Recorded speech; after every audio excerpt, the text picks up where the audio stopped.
Bulletin के आगाज में आपको बताएं कि इस्लामाबाद की एहतसाब अदालत ने मरियम नवाज को 19 जुलाई को तलब कर लिया। एवनफील्ड रेफरेंस में जाली ट्रस्ट डीड के मामले पर अदालत ने मरियम नवाज को नोटिस जारी कर दिया। नैब के मुताबिक एवनफील्ड रेफरेंस में मरियम नवाज की पेश करदा ट्रस्ट डीड जाली साबित हुई।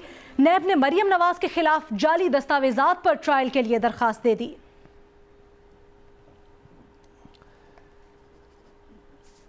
तर्जुमान मुस्लिम लीग नून मरियम औरंगजेब कहती हैं कि इमरान साहब वीडियो असली निकल आई है, इसलिए आपने मरियम नवाज को नैब का नोटिस भेजा है। इमरान साहब मरियम नवाज नवाज शरीफ की बेटी हैं, वो आपकी धमकियों से नहीं डरती। इमरान साहब पता तो कर लेते, इस केस में इस्लामाबाद हाई कोर्ट मरियम नवाज की सजा को मुअत्तल कर चुका है। मरियम औरंगजेब ने कहा कि इमरान साहब आपका नैब आपको हेलीकॉप्टर केस में नोटिस क्यों नहीं भेजता। इमरान साहब आपका नैब अलीमा बाजी को नोटिस क्यों नहीं भेजता। इमरान साहब ने मरियम नवाज को नोटिस भिजवाकर वीडियो की तस्दीक कर दी है।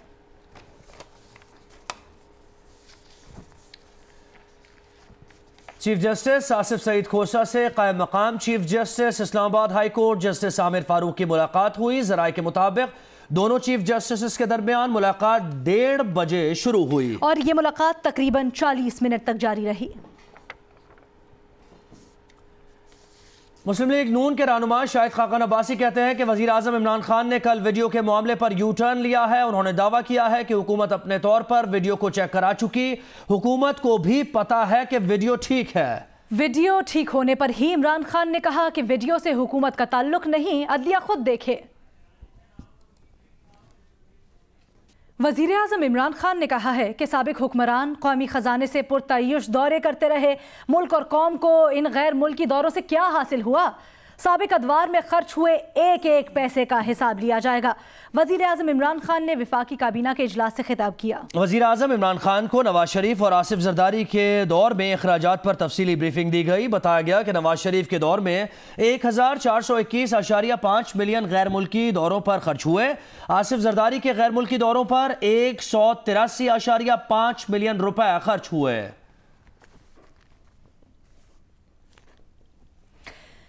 बिलावल भुट्टो जरदारी ने एक बयान में कहा है कि जो कहते थे मौत से नहीं डरते, वो प्रोडक्शन ऑर्डर से ही डर गए।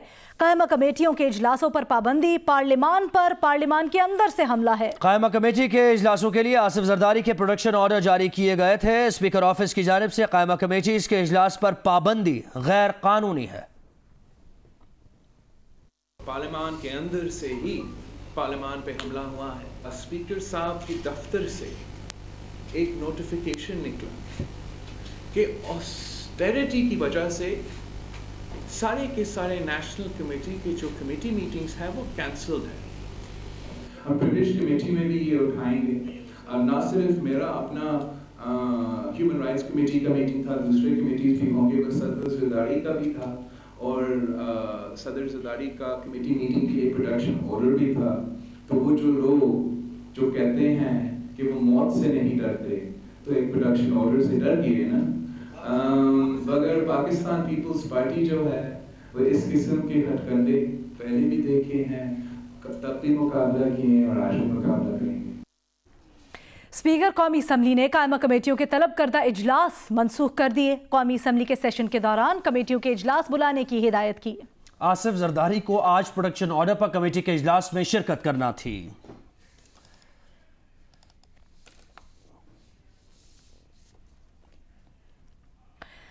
फैसलाबाद से खबर शामिल करेंगे, जहां जेल में कैदियों से भत्ते की वसूली का इंकशाफ हुआ है। डिस्ट्रिक्ट इन सेशन जज फैसलाबाद की जेल इंस्पेक्शन रिपोर्ट सामने आई है। रिपोर्ट के मुताबिक भत्ता ना देने पर कैदियों को कसूरी चक्की में बंद करके तशद्दुद किया जाता है।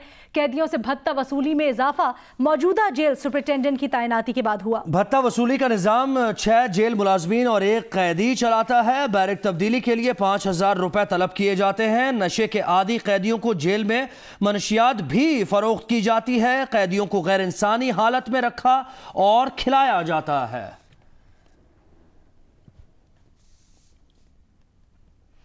मुल्तान के इलाके मॉडल टाउन में पुलिस की एक घर में घुसकर खातून पर तशद्दुद की सीसीटीवी वीडियो ने पुलिस की गुंडागर्दी को बेनकाब कर दिया।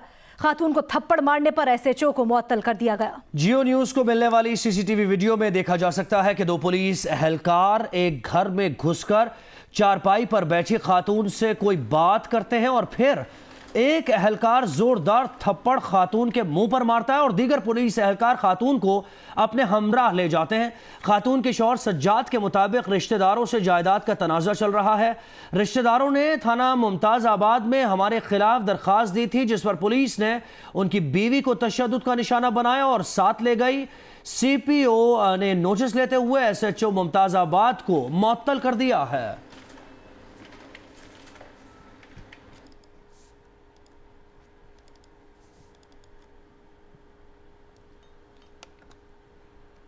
लाहौर में पुलिस के जबरदस्ती मकान में घुसकर खवातीन पर तशद्दुद की फुटेज मंजर आम पर आ गई है। पुलिस एहलकार ने घर में घुसकर घर में दाखिल होते हुए खवातीन की फुटेज भी बनाई और बाद में पुलिस एहलकार मकीनों से मुकमुका करके चले गए। लाहौर में पुलिस के जबरदस्ती मकान में घुसकर खवातीन पर तशद्दुद की फुटेज मंजर आम पर आ गई है। Bureau chief Lahore rice Ansari साहब ने हमें ज्वाइन किया है। रईस साहब, बहुत तशवीशनाक खबर है ये तो, पुलिस घर में घुस रही है और इस तरह का रवैया है। ये देखें, जो ये आपके फुटेज सामने आई है, बहुत ही खौफनाक बात है। जिस तरह पुलिस घर में घुसी है और 2 लोग घर में दाखिल होने के लिए बाहर पहुंचते हैं, उनको भी धक्के मारते हुए अंदर ले जाते हैं, अंदर ले जाकर थप्पड़ मारते हैं, तशद्दुद करते हैं, औरतों को धक्के देते हैं और औरतों की वहाँ जो फुटेज बनाते हैं वो ऐसी इस हालत में थी कि उनकी फुटेज बल्कि उन्हें देखना भी नहीं चाहिए था। उन्होंने उनकी फुटेज बनाई, उनको मारा। और जब ये मंजर आम पर फुटेज आई है तो इस बारे में हमारी DIG ऑपरेशन लाहौर अशफाक खान से बात हुई। उनका कहना है कि ये 2-3 माह पुरानी अप्रैल की फुटेज है, जब ये जो लोग दाखिल हुए थे, ये 3 एहलकार पुलिस पंजाब पुलिस कांस्टेबल के थे जो अपनी वर्दी उतार कर लाहौर पुलिस की वर्दी पहनकर और इनके साथ एक बर्खास्त शुदा जिसको नौकरी से एहलकार ये घरों में दाखिल हुआ। घर में दाखिल होकर उन्होंने इस तरह इस्तेमाल किया, घर में इनलीगल दाखिल हुए, जिसके बाद हमने इनके खिलाफ डकैती का मुकदमा दर्ज कर लिया था। ये तीनों पुलिस एहलकार इस वक्त गैर हाजिर है पुलिस से और मफरूर है, इनको जल्द पकड़ लिया जाएगा। उन्होंने कहा कि किसी तौर पर भी किसी को हमने इजाजत नहीं दी हुई कि किसी के घर में बगैर वारंट के बगैर इजाजत इस तरह दाखिल हो गए। ये खौफनाक फुटेज सामने हमारे आई थी, लेकिन ऑलरेडी इसका मुकदमा दर्ज है। हम जल्द ही इन पुलिस वालों को इनके खिलाफ कार्रवाई करेंगे। बहुत शुक्रिया रईस अंसारी साहब। कराची के पौष इलाकों से सरकारी गाड़ियां चोरी और छीने जाने की वारदातों का सिलसिला थम न सका। रवां साल सबसे ज्यादा सरकारी गाड़ियां दरख्शां थाने की हदूद से चोरी और असलहे के जोर पर छीनी गई, जो सिंध हुकूमत के मुख्तलिफ अफसरान के जेर इस्तेमाल थी। रवां साल शहर कराची में 1 दर्जन सरकारी गाड़ियां चोरी और असलहे की जोर पर छीन ली गईं। पुलिस रिपोर्ट्स के मुताबिक सबसे ज्यादा सरकारी गाड़ियां दरख्शा थाने की हदूद से चोरी और छीनी गईं। दरख्शा से 4 गाड़ियां, गिजरी से 3, क्लिफ्टन और डिफेंस से 2 और 1 गाड़ी जैक्सन थाने की हदूद से छीनी गई, जबकि 1 गाड़ी चोरी की गई। पाकिस्तान पीपल्स पार्टी के रहनुमा कमर जमान कायरा मीडिया से गुफ्तगू कर रहे हैं। इसके साथ करने की बुनियादी वजह ये थी कि वो उस एरिया में जाके जलसे किए गए। इंशाल्लाह पंजाब में बहुत ज़रूरत है। गुजर खान में एक हुआ, बाकी अभी करेंगे हम। अभी हमारा इसी वीक में हमने पंजाब की तंजीम ने मूव करना शुरू किया है। आज भी हमारी एक मीटिंग थी उस सिलसिले में। अब हम फैसलाबाद में जा रहे हैं, बाकी अजला का दौरा करेंगे, तो पंजाब की तंजीम भी मूव करेगी और हम चेयरमैन साहब के जलसों के प्लान जो हैं वो भी फाइनल करते हैं।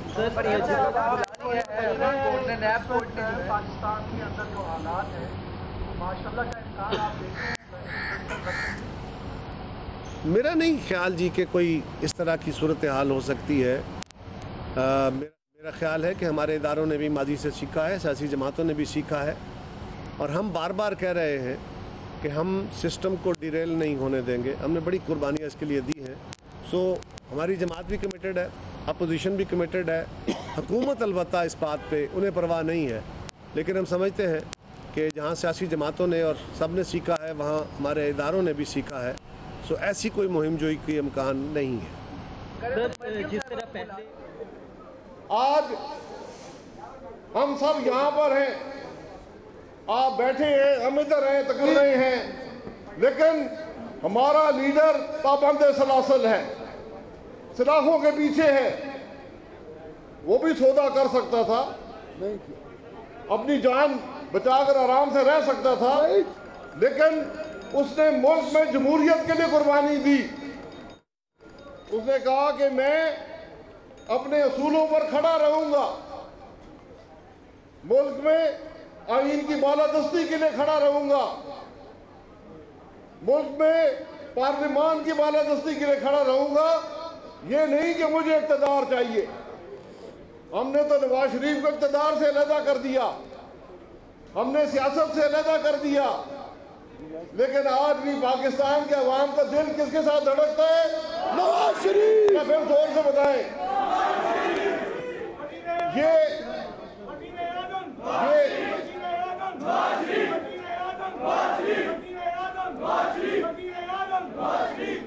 ये बात कोई अरबाब इख्तियार को भी बता दे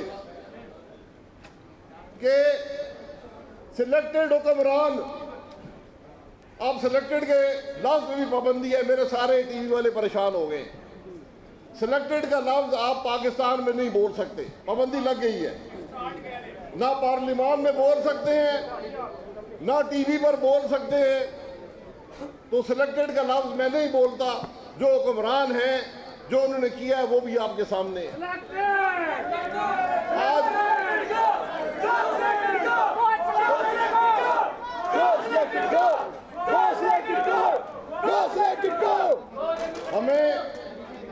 हमें मुस्लिम लीग नून का वर्कर्स कन्वेंशन जेहलम में जारी है और साबिक वजीर आजम शाहिद खाकान अब्बासी खिताब कर रहे हैं। इस सिलसिले को आगे बढ़ाते हैं आपको बताएं कि चित्राल में सैलाब से मुतासर अफराद के लिए रिलीफ ऑपरेशन जारी है। हेलीकॉप्टर के जरिए मुतासरीन में 1 टन राशन तकसीम किया गया है। DC चित्राल, DC ऑफिस का अमला और 2 सयाहों को महफूज मकाम, जबकि 22 मरीजों को हेलीकॉप्टर के जरिए डिस्ट्रिक्ट हेडक्वार्टर अस्पताल मुंतकिल कर दिया गया। चित्राल में PDMA और रेस्क्यू इदारों की जानिब से इमदादी सरगर्मियां और सैलाब में फंसे हुए 15 अफराद के लिए रेस्क्यू ऑपरेशन जारी है। हुक्काम के मुताबिक रिलीफ के कामों में 2 हेलीकॉप्टर्स के जरिए मुतासरीन में 1 टन राशन तकसीम किया गया, जबकि डिप्टी कमिश्नर चित्राल और उनके अमले को महफूज मकाम पर पहुंचाया गया। इसी तरह 22 मरीजों को हेलीकॉप्टर के जरिए चित्राल डिस्ट्रिक्ट हेडक्वार्टर अस्पताल मुंतकिल किया गया। PDMA के मुताबिक सैलाब में फंसे हुए 15 सयाहों में से 2 को भी महफूज मकाम पर मुंतकिल किया गया।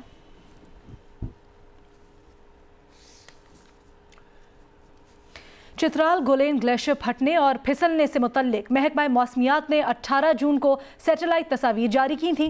ग्लेशियर फटने से मुतल्लिक हुकूमत ने कोई नोटिस लिया और न ही पेशगी इकदाम किए।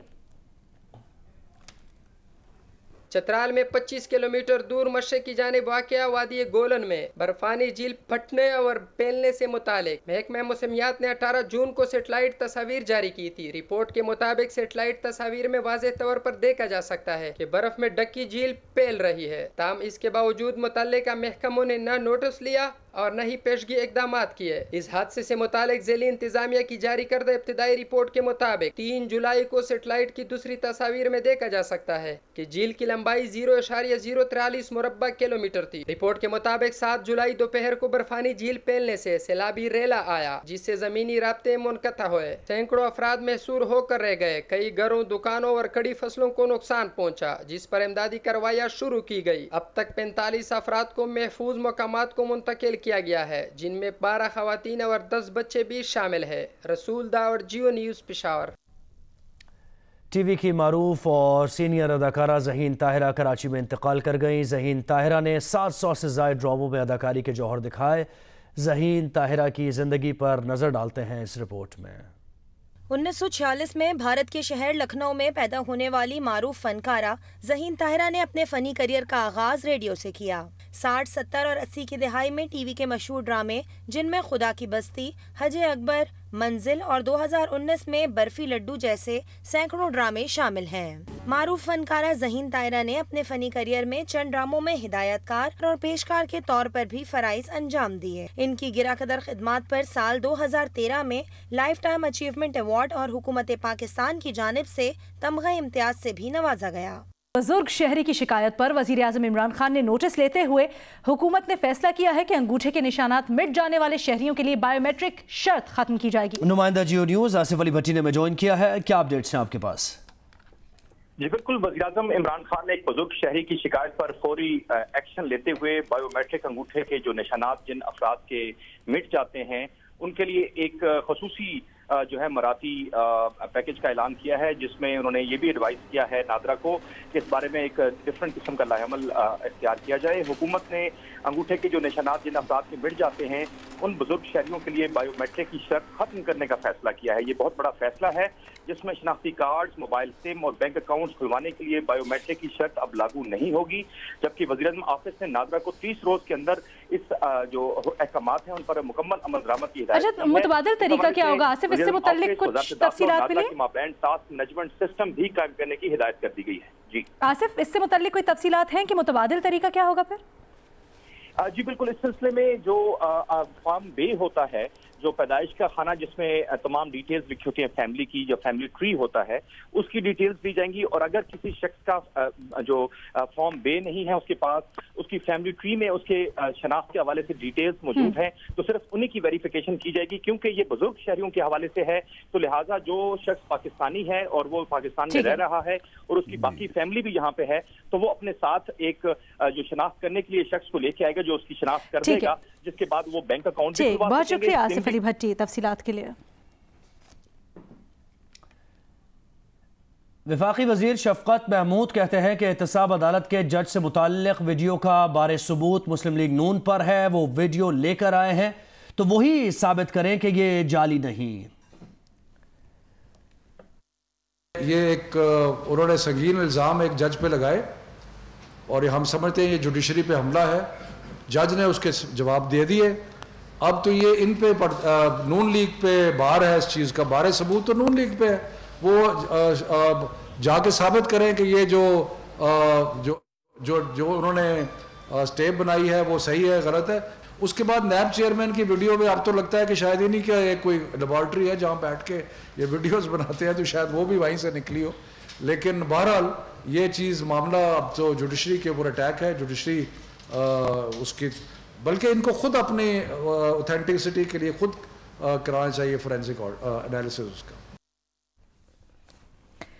मरियम नवाज ने कहा है कि अवाम से मशवरा चाहती हूँ, मुझे एक साबित शुदा इंतकाम के सामने पेश होने का बायकॉट करना चाहिए या पेश होकर नैब अदालत में खड़े होकर दूध का दूध और पानी का पानी कर देना चाहिए। मरियम नवाज ने कहा कि मुझे बुलाना है तो अपने रिस्क पर बुलाना, मेरी बातें न सुन सकोगे न सह सकोगे।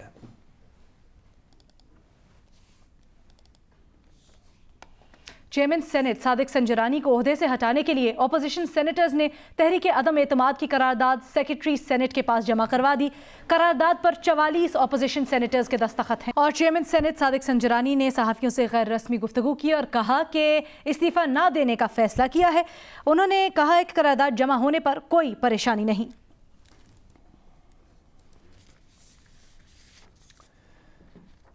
राना सनाउल्लाह ने अहलिया से जेल के बैंक में 10,000 रुपए जमा करवाने का कह दिया। नबीला सना ने मीडिया से गुफ्तगू में बताया कि राना सनाउल्लाह कहते हैं कि बैंक में पैसे जमा करा दो, ज़रूरत की चीज़ें यहीं से ले लेंगे। राना सनाउल्लाह को फांसी वाले कमरे में रखा गया है। राना सनाउल्लाह ने वकला को बताया कि उनसे कोई तफ्तीश नहीं की जा रही। जेल हुक्काम ने राना सनाउल्लाह के लिए भिजवाई गई दवाएं वापस कर दी। अस्सलाम वालेकुम, मैं हूं मुबश्शिर हाशमी और आप देख रहे हैं जियो न्यूज़। मज़ीद वीडियोस और अपडेट्स के लिए अभी सब्सक्राइब के बटन को क्लिक करें। देखते रहिए सिर्फ जियो न्यूज़।